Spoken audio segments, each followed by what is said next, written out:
I just want to say that I'm aware now that Red was given guardianship last July. At least at the end of last July, he had guardianship, so it probably happened June-ish. But I know that I'm not insane, that I was right, and I know that this situation was something that was not going to ever work out in my favor because it wasn't about me, but it was about other people's need of attacking me and harming me to the point of complete and total destruction of everything that I truly deserve to have. I worked hard to get to by doing it the right way. And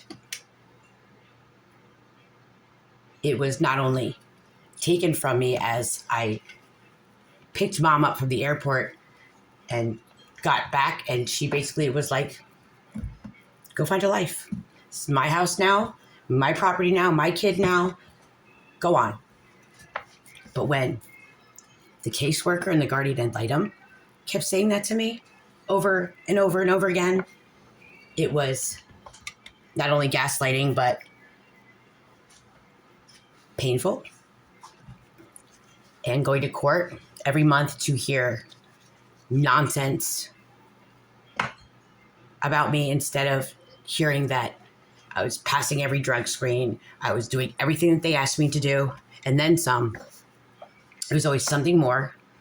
As I sat there and I watched Red do nothing, like no parenting classes, like absolutely nothing, no drug tests, no evaluations, absolutely nothing. And because my family over and over again told me that I was crazy and that this wasn't a situation that people were destined to fail me, it was already happening, because I don't mean that they did anything to stop me from what I was doing. What I'm saying is that this case was never a child welfare case at all. There was never any abuse. There was never any reason for my child to be taken and not given back to me in my home. The fact is, I didn't know what was going on. I just know that, take back then, I didn't know for a fact that that's what was happening, but I do know that nothing made sense. It did make sense that any parent or any caseworker or anybody from the Department of Social Services would be telling me to just go walk away from my daughter, walk away from my home, my property, everything that I worked so hard for to get and to keep because of the deal, that Martha gave me. But you have to understand, I also gave her $15,000 down on it. And I also had my inheritance from my dad. And unfortunately, or fortunately, depending on how you feel about it, this was a situation that was done in the most outrageous way, with them declaring me incompetent, and things were going on in another case that was a custody case that I knew nothing about. And because Martha had guardianship, she had the ability to sign Maura over to Red last July, while I'm still thinking that I was not just thinking, I was working with the parental competency examiner, and I know I was passing all the tests, so I had hope, because I didn't know. I just knew that nothing made sense. Nothing at all made sense about the hell, because it has been hell. Like, I'm not even joking. I have been treated like an animal if you want to say, I think that's even nice. Everything was taken from me there was no abuse, so there was no crime. And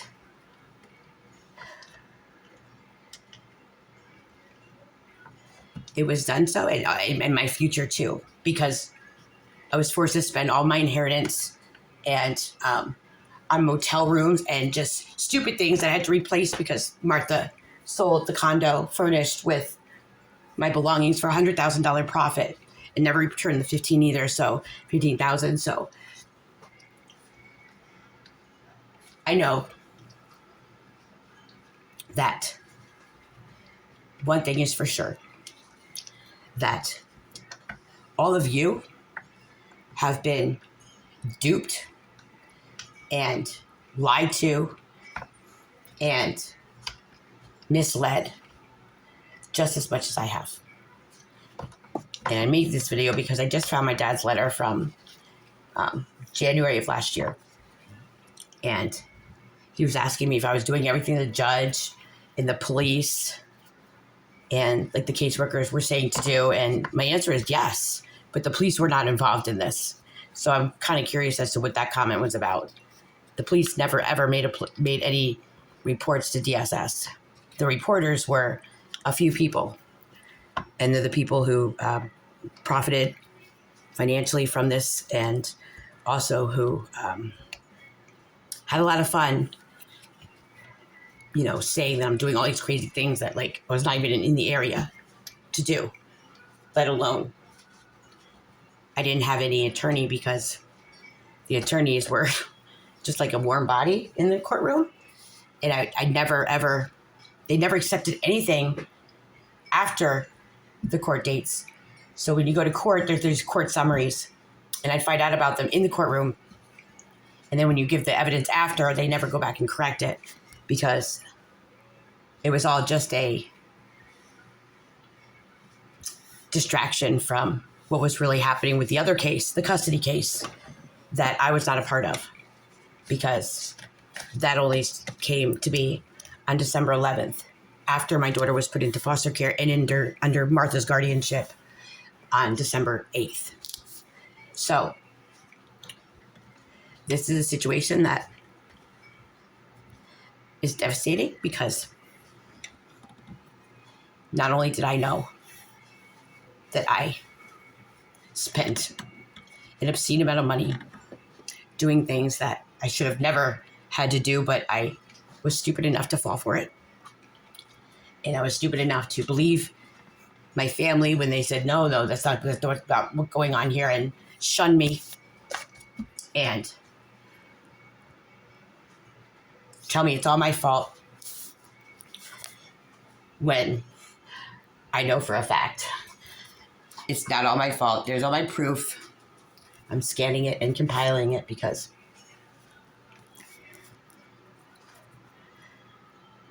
I have a big civil lawsuit on my hand. And I'm just waiting to find out, is there a criminal aspect to this? I don't know if it's civil or criminal. I mean, I know it's civil for me at this point, but I don't know. But it's not something I can do right now. It's important that you understand, because I don't want her to do it to you. I don't want her to keep fooling you into thinking that she's devastated when, in fact, she handed my child over to a monster who did nothing, hasn't changed, still drinking, still drugging. Now he's not having to pay child support, but he's making money. And all of this was done at my expense, my daughter's expense. And there's going to be consequences as it pertains to my daughter, because her mother was ripped from her. And she's being told that I never fought for her and that I don't care for her. I called her therapist the other day, and it was a rough phone call, but I called her because I want to have visitation and I need to know if it's time yet, because I don't just make choices for children and think that I know everything and throw shit at the wind. And so I want to make sure that, it's a safe thing to do. It's going to be done in a way that with her, because I don't want to say the wrong thing and further traumatize my child, or even see her if it's going to cause violence in that household.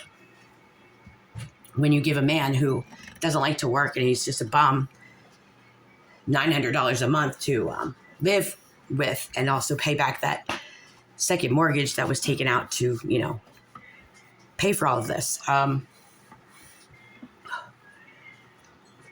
It's concerning. It's also extremely concerning that I didn't know what to do. I still don't know what to do. I don't think you understand the reality of the situation because you didn't want to. And I understand that. I know that Martha's been planning this for quite a long time. I know that I know about the advance directive last April.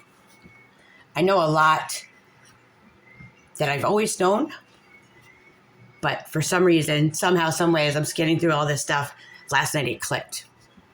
It all clicked. If they're giving him guardianship in July, well, first of all, we didn't have a court date for the DSS case in July, but because my attorney was in he had a murder trial. But how did he get guardianship? Because in the DSS case, in the courtroom, it was one thing, not guardianship. But he has guardianship, and I'm still doing the parental competency thing. That means to me, this was decided long before October 13th or 14th, when the DSS case was settled. And I always felt like that because it was just these people making these ridiculous allegations every month to make me sound like it was not even that I had mental illness, but basically I wasn't all there. And they did have me as incompetent. That's why I had a guardian ad litem, which was just an attorney that sat there and listened and made sure that I understood. And he did his job because they all knew that I understood, but they never restored my competency. So that's why there was no communication with these people. They did not talk to me at all. All they talked to was Martha, Katie, Emily, and Katie Kelly, Emma Red. They didn't accept any of my numerous obscene amount of therapy groups, intensive outpatient twice. They treated me horrifically, as if I did something wrong because I spoke out. I spoke out because I saw that a lot of illegal things were being done as it pertains to the DSS case. These court summaries read sick, just it feels like it was a group of mean girls in the 5th grade bullying another a girl that wasn't part of their group. That's how it's felt. And now it all makes sense as to why mom wanted to triangulate everybody out and not have anybody know and spin this narrative. Like Dad said in his letter in January, I'm listening to the police and the judge, and I'm like, of course I am. I was ready to go to trial in February. And I showed up for trial. And my attorney said, no, we can't do that. But here, you can sign these stipulations so you can see your daughter. And it was 113 days before I even got any visitation with her. And as soon as I got visitation with her, I started learning a whole lot of things were going on behind the scenes, like before the DSS case said it could happen. It's like the judge is supposed to tell you when you can do visitation and when you can do all these things. And Red and Emma were having visitation with Maura way back in November, December, like before Christmas. And he was supposed to have like nothing in November, I think. And then December, they give him like 1 hour a week. And they were doing far more than that, which is why Martha didn't want me coming around the house or go to Carmen's or anywhere in the neighborhood, because I would have known that. I would have picked up on that. Martha was working a reunification plan her own because she had guardianship and she had the right to do it.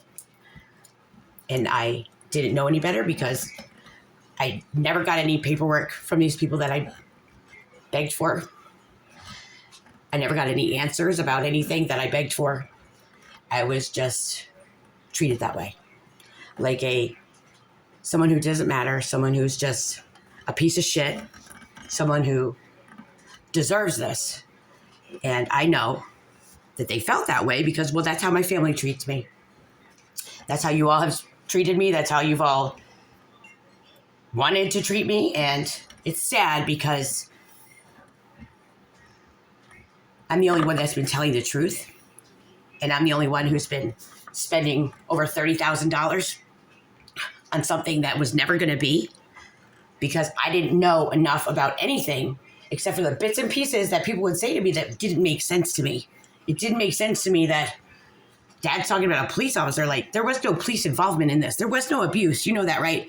There was no DSS case. That's what I'm trying to say. There was no DSS case. This wasn't a DSS matter. This was a custody matter. And I'm the last to know. Just like I'm the last to know about what happened in last October when Aunt Mary called the school, and I understand her. She just wanted to keep Morris safe. I don't even know what Aunt Mary knows. Like, it's not her fault. I'm just saying. Like, I understand all that. But at that point, they handed Maura over to Red and came out 2 days later, tried to talk me into it continuing that way. Told me that he had changed and, he wanted to be a good dad. And I didn't believe it because after that meeting, it was on November 1st, I went to stay with Mom at her hotel after we had a steak. And mid-sentence, when I was talking to her, he hung up the phone. And I knew right then and there he hadn't changed. And then, of course, the very next morning, when the DSS was telling me that I had to go do a hair follicle drug screen, and I went to the place, and there was no referral, and I waited. They called the 2 caseworkers, waited, went up to them and said, can I pay for the hair follicle? Because, can we do it like chain of custody? Can we do it that way? Because they're obviously not getting back with the referral or a urinalysis, something. And she said, ma'am, we don't do hair follicle tests here. I knew right then and there that this was fucked up. And it was right then and there that they ceased all communication with me. And they have played that game since the beginning. So basically they've made all kinds of, you can't even imagine the junk pile of accusations and just stupid things are in these court paperwork because it was fake. It wasn't really a child welfare case. And I couldn't understand for the life of me how the hell there was even a child welfare case when Red saw Maura one time in 2023, in July, for Daniel's birthday, and how he was able to make all these allegations about what was happening. He was talking about what was happening in the home, but he was putting his spin on it. And then Martha was too. But she was in Montana and didn't talk to me all year. Like when she's telling the whole family that I'm going to go to the ranch, not going to go to the ranch. I had no idea that was even happening. Christy told me that later.